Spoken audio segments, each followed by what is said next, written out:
师妹真的要嫁给那个李寻吗？不知其何所，只知当年为蝼蚁尚能奋勇明志，求亲。琪儿，为师不愿你。头天。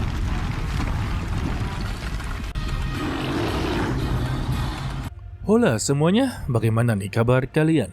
Semoga kalian dalam keadaan baik-baik saja, sehat selalu, serta dilancarkan rezekinya ya guys, amin.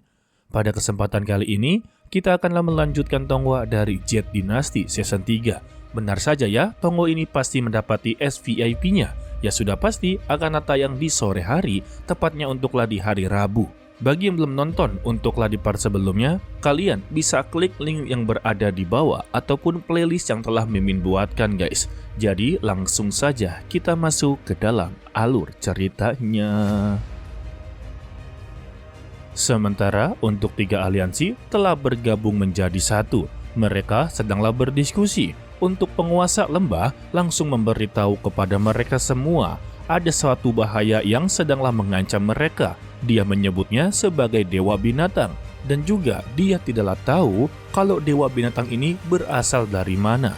Hanya saja ya, dengan kehadirannya, dia adalah bencana bagi dunia ini. Lalu, Master Sekte Qingyun juga angkatlah bicara. Jika benar perkataannya adalah bencana dunia, maka satu-satunya harapan adalah 3 aliansi ini. Mereka haruslah berjuang mati-matian untuklah menjaga rumah mereka masing-masing. Dan dia juga akanlah menulis surat kepada Master Pu Hong tentanglah bencana yang akanlah melanda mereka. Tetapi siapa sangka dalam masalah seperti ini, penguasa lembah memberitahu hal baik. Kalau muridnya yang bernama Li Sun akanlah melamar seorang wanita yang tak lain yaitu Lu Suiqi.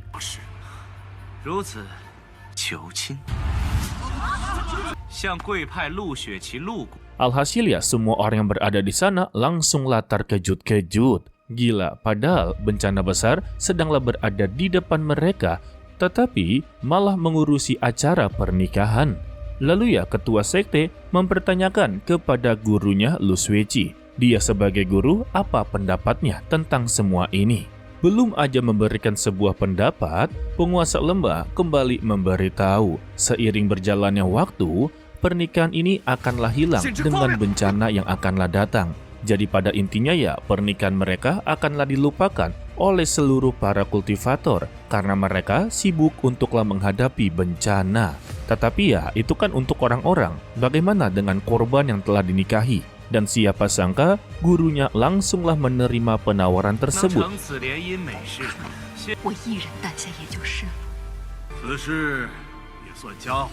Dengan alasan dia tidaklah ingin melihat muridnya benar-benar tersesat di dalam perjalanan. Sedangkan untuk Li Sun, dia langsunglah menjadi senang. Siapa yang kagak mau untuklah mendapati Suiqi ya? Sedangkan untuk Suiqi, dia pun langsunglah berbicara dengan begitu tegas. Dia berkata, aku tidak mau.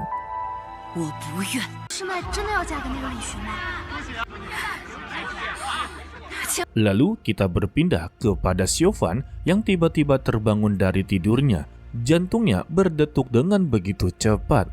Dia menjadi kebingungan kenapa dengan hatinya tiba-tiba seperti ini. Dan secara tiba-tiba dia merasakan ada sesuatu yang sedanglah memantau dirinya. Yang tak lain itu adalah binatang buas kuno yang sedanglah mengincar makanan dari Xiaofan guys. Sayangnya gara-gara semua ini dihentikan oleh Xiao Hui, membuat dia langsunglah mengeluarkan wujud sebenarnya. Begitu juga dengan si kera iblis satu ini. Alhasil mereka terlibat dalam pertarungan.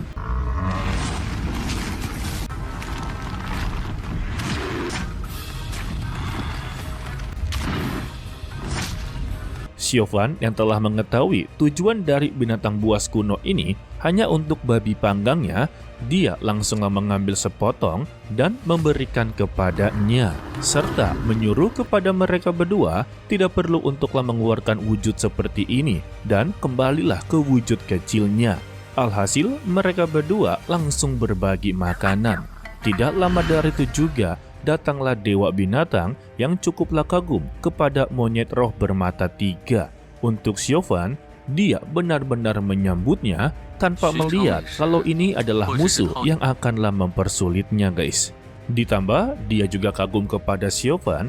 Untuk binatang buas kuno ini seharusnya memangsa makhluk hidup. Tetapi ketika melihat babi panggang, dia benar-benar teralihkan. Baginya, Xiaofan memiliki keunikan tersendiri. Xiaofan menjawab kalau binatang juga memiliki sebuah perasaan. Dari pernyataan inilah, Dewa Binatang sangatlah tidak suka. Jika semua makhluk hidup mempunyai sebuah perasaan, mengapa babi hutan ini telah dia habisi? Xiaofan kembali menjawabnya, ini dia hanya untuklah mengisi perutnya. Tetap saja ya, sang Dewa Binatang tidaklah terima dengan semua itu. Bukankah untuk babi hutan juga termasuk makhluk hidup yang memiliki rasa sakit, rasa takut akanlah dihabisi? Jadi apa bedanya dengan binatang buas kuno? Lantas Xiaofan kembali membalasnya, makhluk hidup memiliki perasaan yang begitu berbeda-beda. Contohnya seperti binatang, mereka takut akanlah dihabisi oleh para manusia dan dijadikan sebagai santapan makanan. Sedangkan untuk para manusia memiliki perasaan yang begitu sangatlah banyak. Mereka masih memiliki harapan, memiliki hidup, memiliki rasa cinta juga. Jadi, janganlah samakan perasaan manusia dengan perasaan binatang. Itu saja sudah sangatlah berbeda. Ya sebetulnya Mimin juga nggak tahu ya beda apa kagak. Mendengar itu, sang Dewa Binatang mencoba untuklah mengalah. Dan dia pun memberikan binatang buas kuno ini yang dia sebut sebagai Toutie yang telah menemaninya bertahun-tahun, dia akanlah membebaskannya. Karena dia yakin dirinya akanlah mendapati teman seperti monyet bermata tiga. Lalu Xiaofan menghentikan langkahnya dengan mempertanyakan, kalau kamu tidak membencinya, dia jadi temanku pun tidaklah masalah. Sontak dia menjawab, kalau dunia ini terlalu luas, siapa yang pantas untuklah menjadi temannya? Siapa pula yang berani untuklah menjadi temannya juga? Memang dulunya ada satu orang yang sangatlah dia percaya. Dirinya telah berteman cukuplah lama, tetapi akhirnya dia telah menyadari dirinya benar-benar ditipu. Bukan cuma itu saja, dia telah hampir membuat dirinya hancur selama-lamanya. Dan itu adalah kisah masa lalu dari sang Dewa Binatang yang memiliki hubungan dengan Ratu Linglong. Dan sang Dewa Binatang juga mengetahui kalau Xiaofan juga memiliki kisah sedih yang begitu mendalam. Dilihat dari wajahnya, sepertinya dia mempunyai seorang teman yang telah mengalami sakit parah dan sangatlah sulit untuk disembuhkan. Begitu juga dengan dia memiliki rasa kebencian serta kesepian yang begitu sangatlah mendalam. Xiaofan hanyalah membalas, kalau pikiranku ini bisa membuat dia sadar kembali, maka dia rela mati untuklah semua ini. Tetapi ya, itu hanyalah sebuah harapan yang sama sekali tidaklah terwujud. Lalu keesokan harinya, Xiaofan akhirnya memutuskan untuklah pulang kembali. Tetapi dia pulang ke puncak Dazu. Setibanya di sana, dia tidak sengaja kalau gurunya sedanglah membicarakan lamaran yang telah ditolak oleh Lu Suiqi.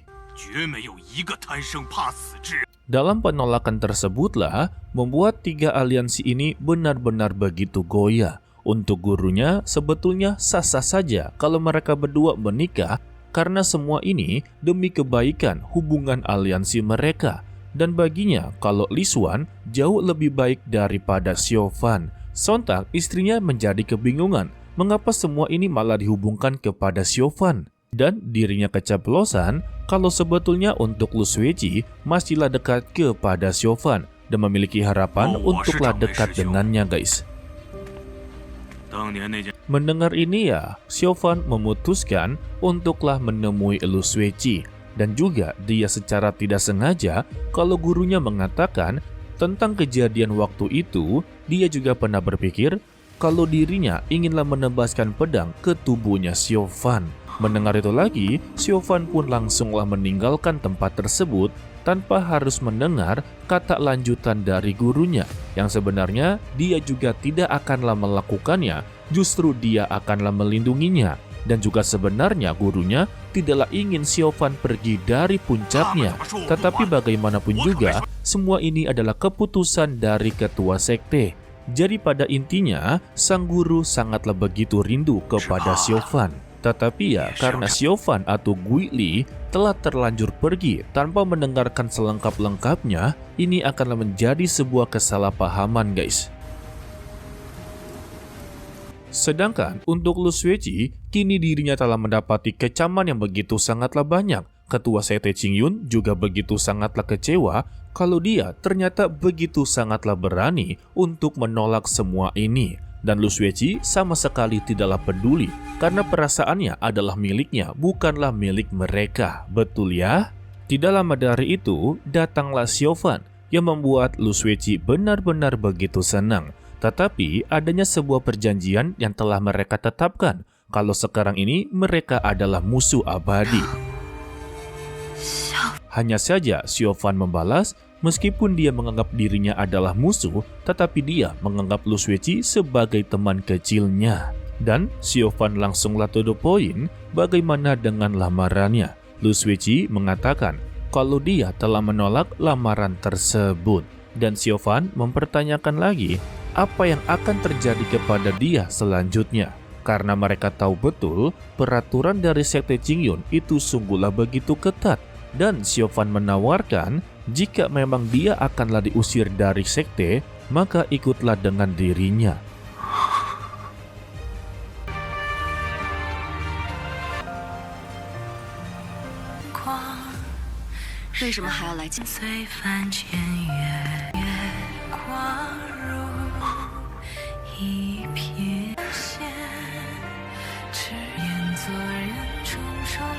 Tetapi Lu Xueqi menjawab kalau dia tidak akanlah ikut.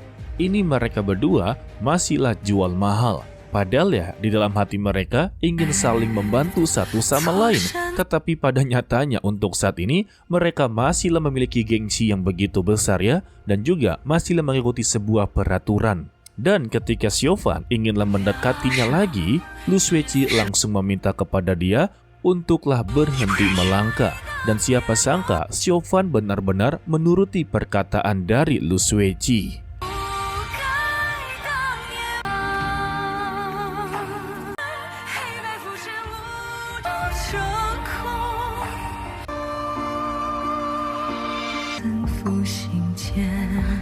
Jadi pada intinya, mereka berdua ini sedanglah mengalami kesedihan. Yang satu kesedihan gara-gara gagal untuk membangkitkan kekasihnya, sedangkan yang satunya lagi perasaannya dipermainkan oleh sektenya sendiri dengan iming-iming sebagai hubungan aliansi yang lebih baik. Padahal ya ini sama saja seperti menjual perasaan seseorang.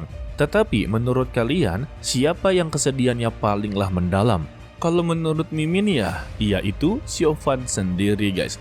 Dia telah berjuang 10 tahun lamanya, tetapi hasilnya sia-sia. Oke lah, sepertinya cukup sampai di sini saja dulu untuklah video kali ini.